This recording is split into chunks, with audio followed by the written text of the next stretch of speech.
Hey everybody, welcome to my Suburban Oasis. What's a great thing to have in the garden? Rocks. Guess what I got? Whoa! Aren't these amazing? Look at all the different sizes. Oh my god. And oh, wait, there's a bonus. My husband came home with a gorilla cart also. So we're gonna use this to help move him around the yard. Super exciting video for you guys today. Hope you enjoy it. If you do, give me a thumbs up and subscribe to my channel. Let's get started.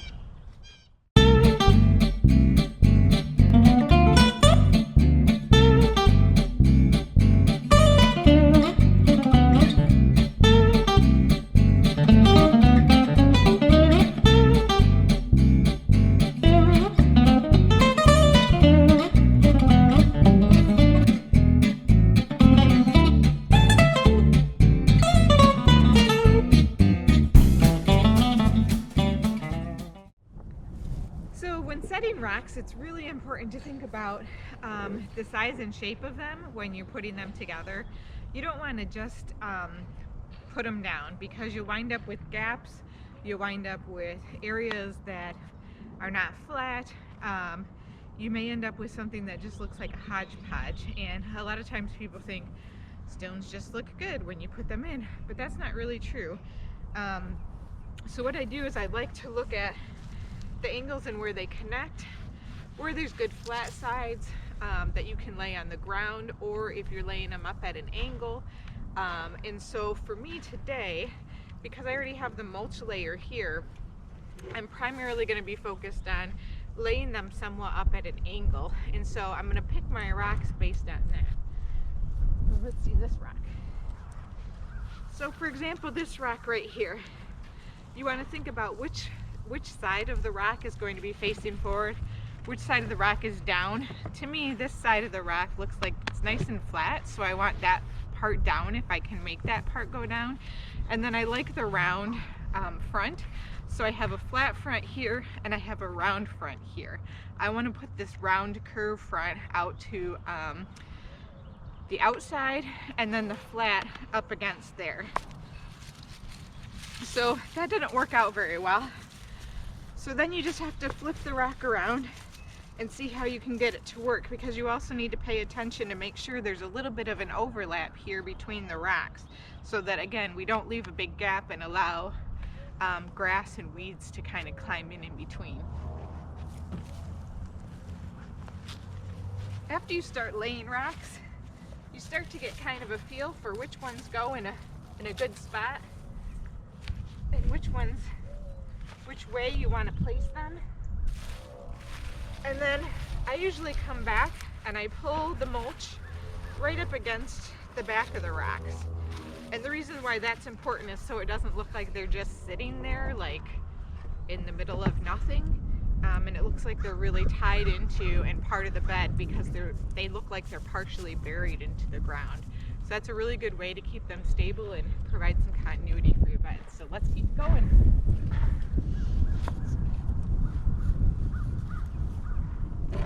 The other thing that's nice about setting rocks into a bed like this and then moving the mulch right up against them, this mulch is going to break down. It's going to allow you to plant things right into the cracks that are kind of between the rocks. And in doing that, sometimes you can get some certain plants to spill over the front, which again helps soften the edge.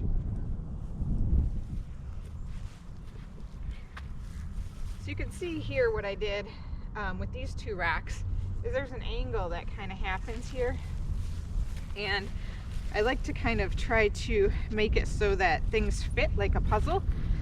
And then I'm just going to bring a little bit more mulch up behind this one to raise it up more.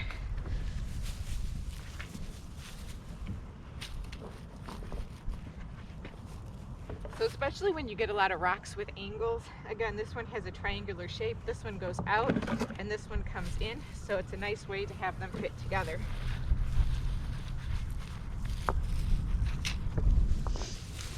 So again, you see how these just kind of fit together like a puzzle piece. The angles kind of fit with each other, and they're kind of about the same height. And so you want to get rocks that are about the same height, about the same shape, about the same thickness, because that helps to provide cohesive look. As you can see, sometimes it just takes turning them and figuring out which one fits best. You can really get a feel for it when it feels solid and it's in the spot you want it.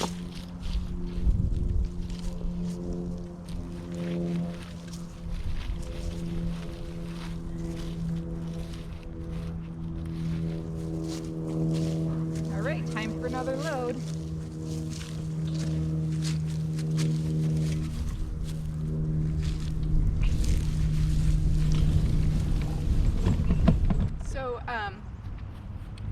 We did not get these racks delivered. My husband actually went and picked these up himself. There was a guy who was on Facebook Marketplace, and I know that I talk that up a lot to you guys, but if you have a Facebook Marketplace in your area and people use it a lot, it's an excellent resource.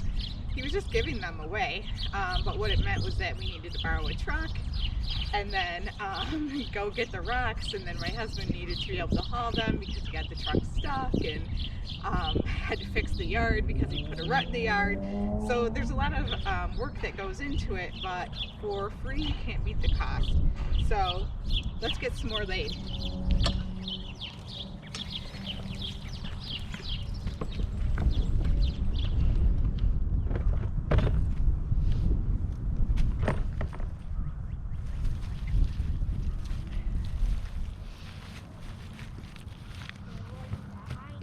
Another thing to think about when you're laying rocks is which area of the rock project is going to be seen the most. So you may find yourself getting short on rocks at some point in the project.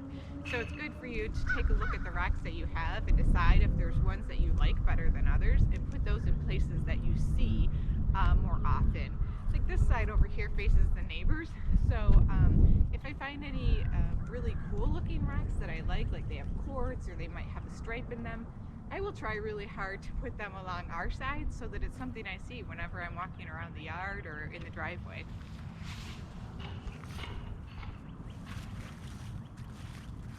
So these chips are chips that we laid. They came from a local arborist, so these were also free. Really helps if you do a lot of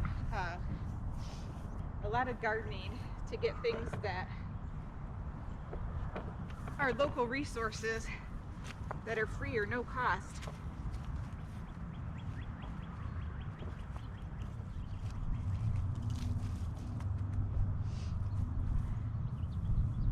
So what I'm going to want to do with this is, because this is kind of on a slope, around the front corner here is where I'm going to want to put some of the biggest rocks. So we'll try and get a few of those and get those laid in a couple of minutes here.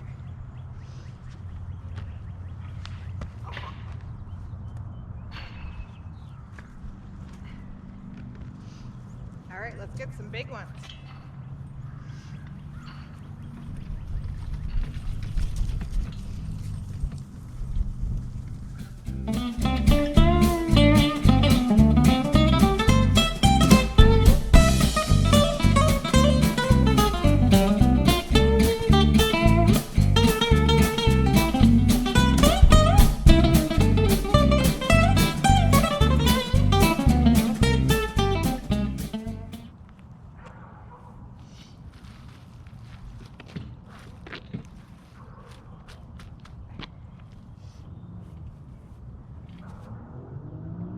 I got myself a bench now at the end. This will be our keystone rock. So what's necessary now is, instead of going to a really, not a really small rock, because all these rocks are big, but instead of going to a really small rock, now I need to move some that are going to be kind of the next level down, so that it helps sort of to tie this into the rest of the bed here. All right, let's grab some other ones.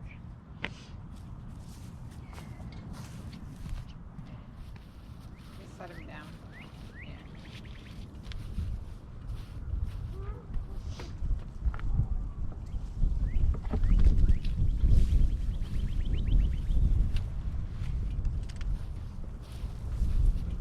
So the other thing I'm thinking about with these is that this is a very angular rock.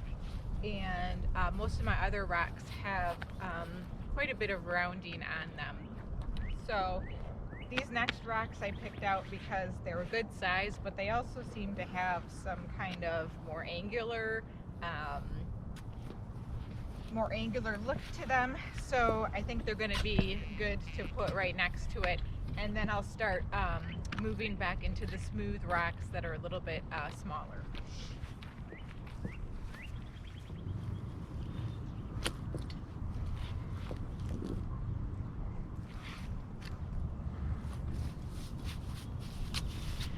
Then it's important to step back and take a look to see how things are sizing up. I think those look pretty good.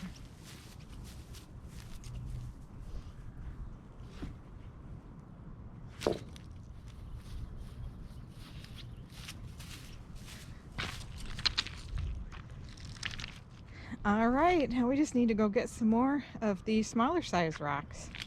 Excellent. Okay, you guys, I just have to show you this because it's kismet when you pick up the right rock to go with the right rock the first time and set it right. Look at that. There's this angle going back this direction. It's super steep. Boom. I mean, it's just like a puzzle, right? So that's the best way to do it.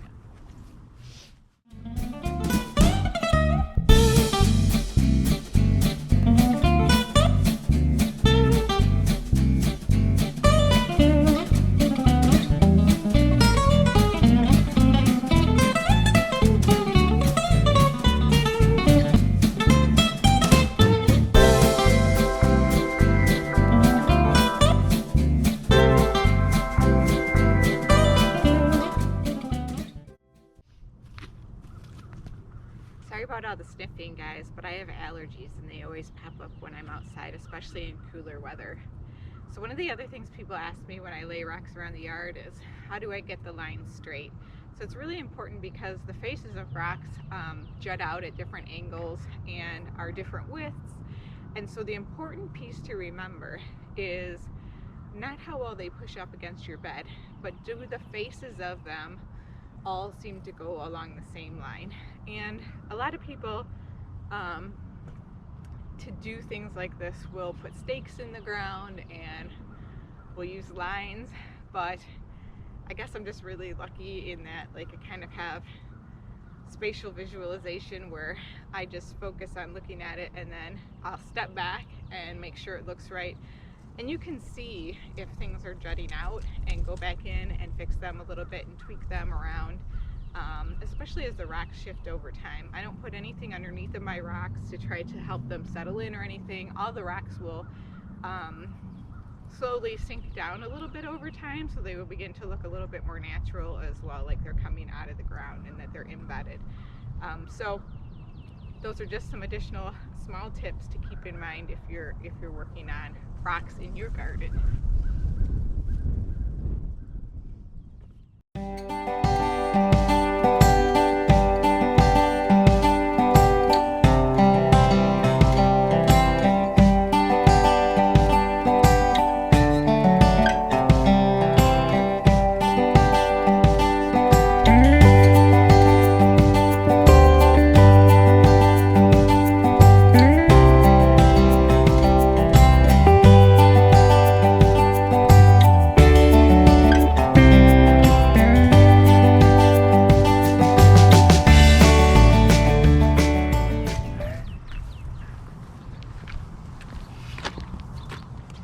So this is a good example of the type of rock that you might want to put in front, and I'm just going to come up close because it's got some cool little holes in it and such. Those are always fun to take a look at.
done now, and I'm going to go ahead and give you a quick tour of what it looks like done. I am so pleased with the way that it turned out.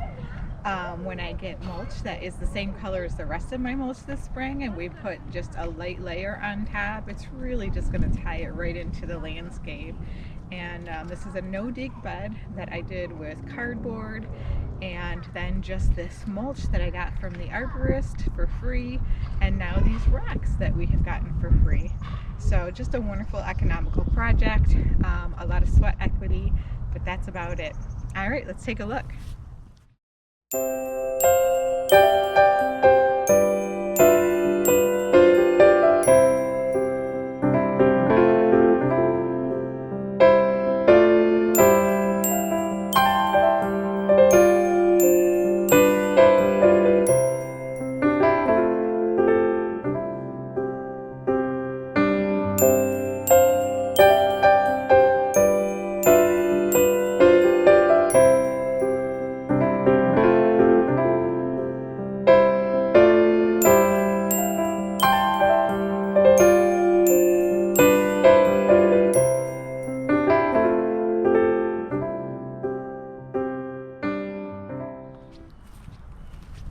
There you have it, folks. That's it for today. Thanks for joining me. Have a wonderful day and see you next time.